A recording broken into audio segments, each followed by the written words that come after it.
Okay, controversial opener. Buying a house might actually be the thing keeping you broke. Careful, Miles.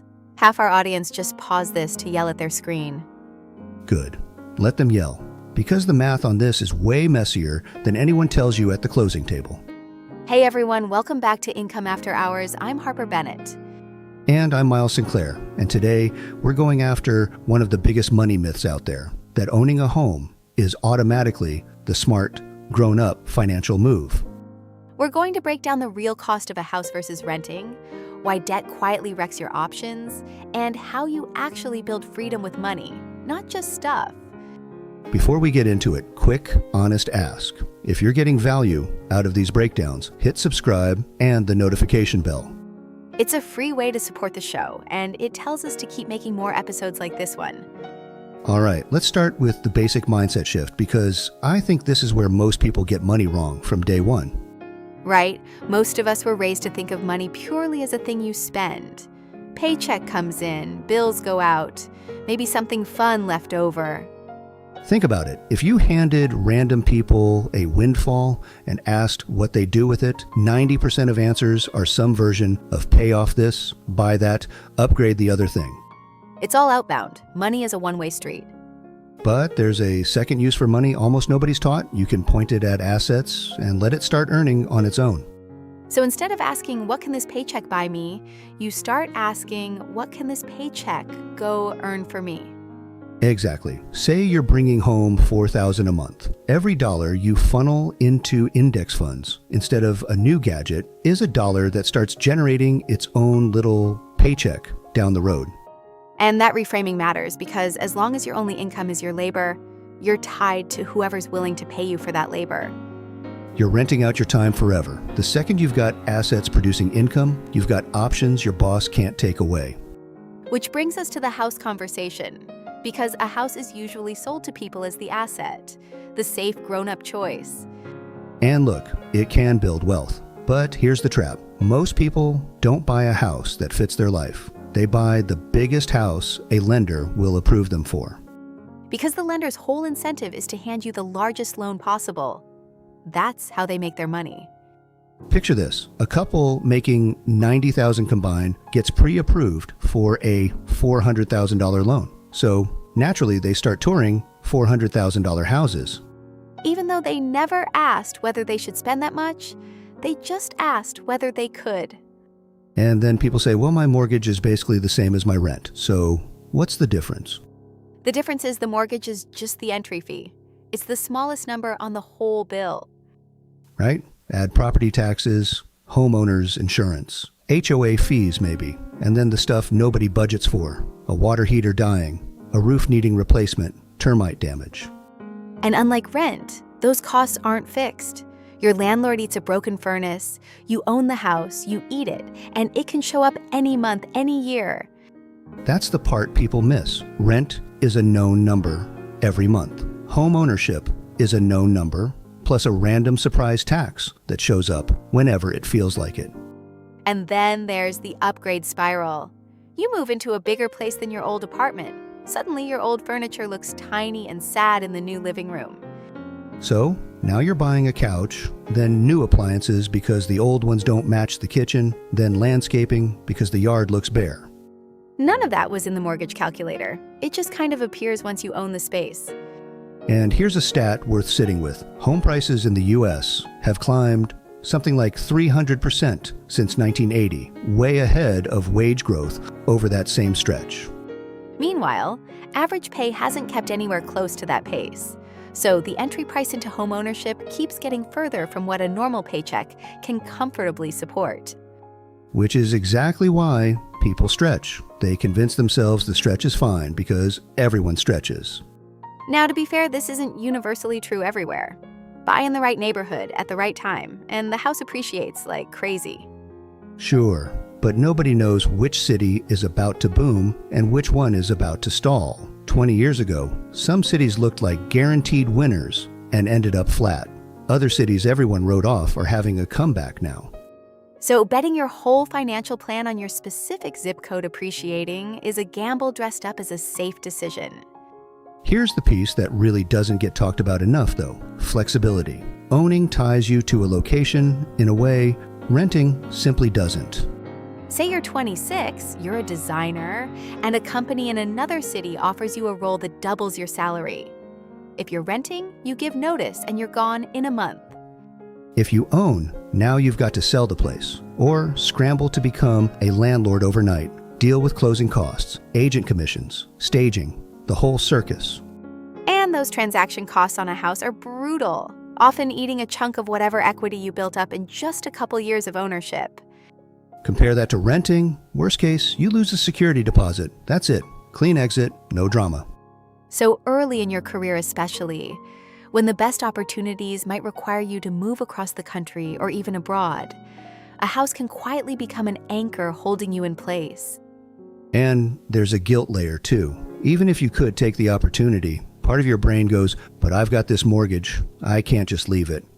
It changes decisions you don't even realize it's changing. Now, we're not saying never buy a house. If it genuinely makes your life better and you can afford it without stretching, that's a completely valid reason to buy. Right. The mistake is treating a house as your primary wealth-building strategy instead of what it usually is. A lifestyle purchase that happens to sometimes appreciate. It's a want, not a guaranteed investment. Nothing wrong with buying something you want if you can afford it comfortably. The danger is buying it because you think it's the responsible grown-up box to check, and then discovering it quietly drained your ability to invest anywhere else. Let's talk about the other big wealth killer then, because this one's even sneakier than housing, and that's debt. Debt is basically an anchor tied to your ankle while everyone else is swimming freely.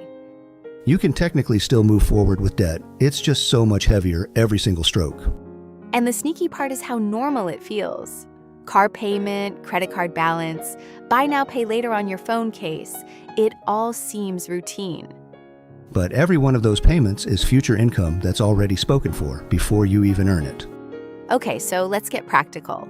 Say somebody's got 3 debts, a $12,000 car loan at 6%, a $5,000 credit card at 24%, and a $2,000 personal loan at 10%. The move is simple. Keep making minimum payments on all of them, but throw every spare dollar at the highest interest one first. In this case, that credit card at 24%. Because that 24% is basically a guaranteed negative return every single month you don't pay it off. Once that's dead, you roll that same payment amount onto the next highest rate loan. It snowballs, except instead of small psychological wins, you're chasing the biggest mathematical win first. And here's the part people forget. Once you're debt-free, you don't get to relax your budget back to where it was. You keep that same disciplined spending gap. Right? Except now, instead of that money going to a credit card company, it goes straight into your own investments. You've already built the muscle. You're just redirecting it. That's honestly the silver lining of getting out of debt. The discipline you build clearing it is the exact same discipline that builds wealth afterward. Now let's talk about why some people earning huge salaries still end up broke, because this trips up so many people. You'd think a bigger paycheck automatically solves your money problems, but it really doesn't work that way. Picture someone who gets promoted from $60,000 a year to $150,000. Within a year, they've got a nicer car lease, a bigger apartment, pricier vacations, maybe a country club membership. Their expenses climb just as fast as their income did. So the actual gap between what they earn and what they spend never really grew.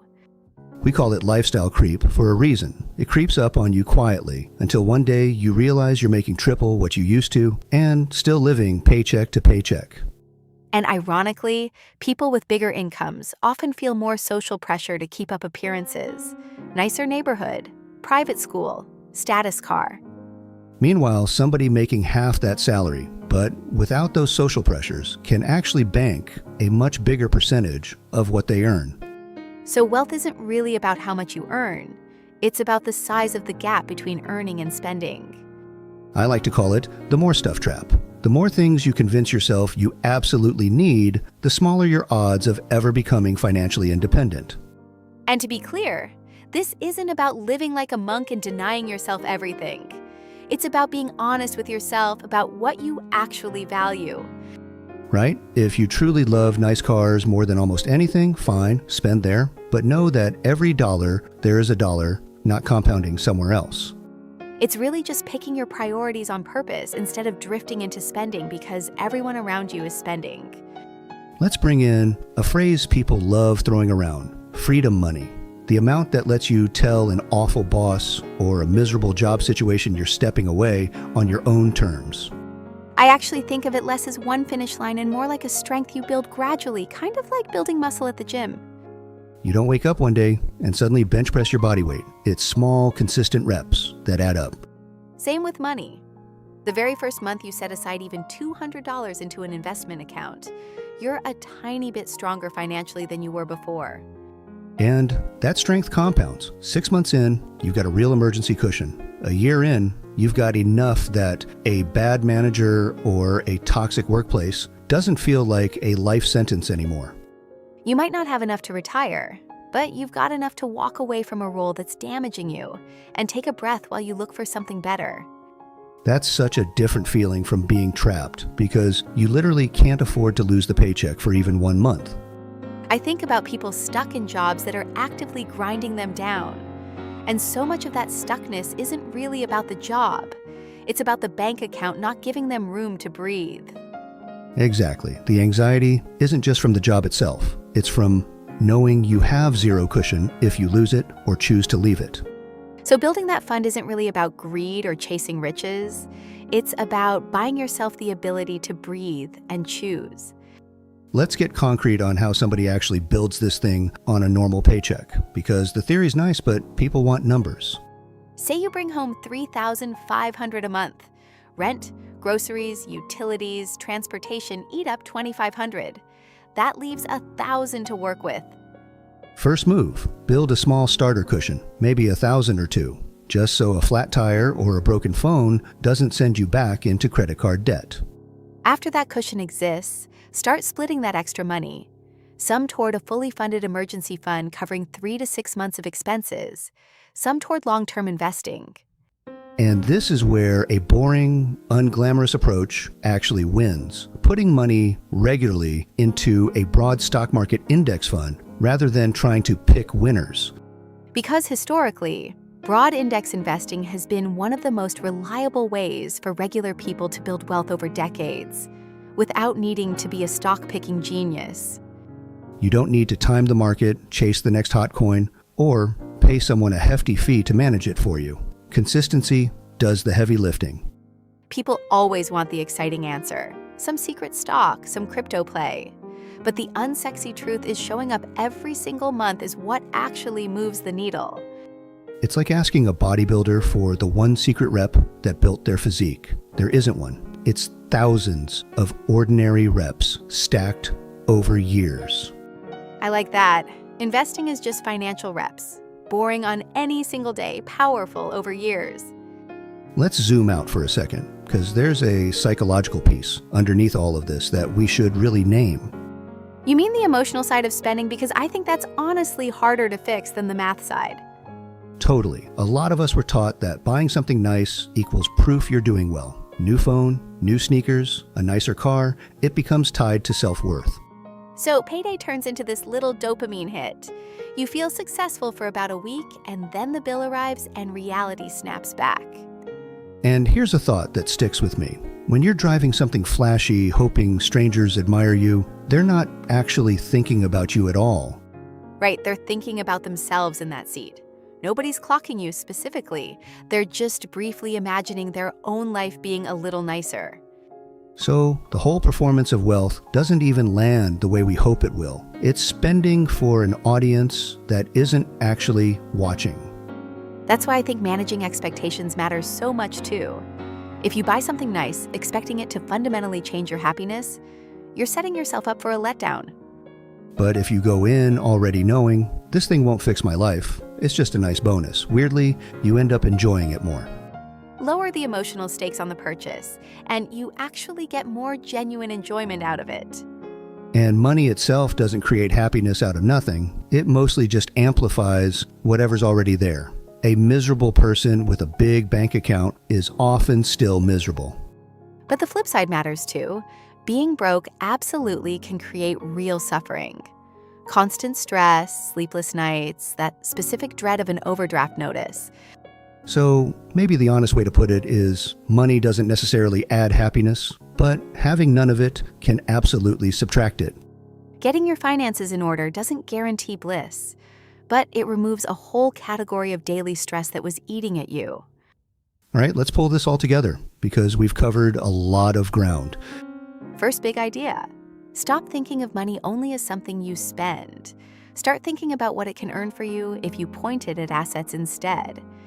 Second, be honest about housing. A mortgage payment is only the entry cost, not the real cost. And buying a home you can barely afford limits your flexibility right when you might need it most.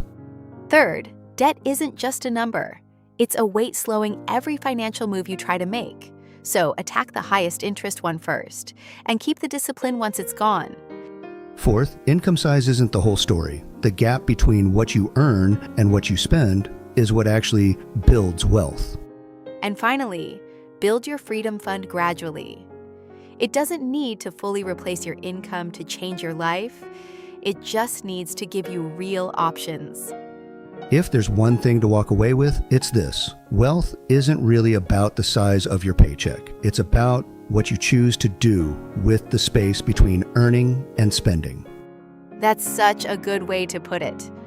All right, everyone, that's today's episode. If this got you thinking differently about renting, buying, or just your relationship with spending, hit subscribe. It genuinely helps us keep making these. And drop a comment. Are you renting right now on purpose? Or are you saving toward a house? We actually read these, and it shapes future episodes. Until next time, keep that gap wide and keep building. See you in the next one.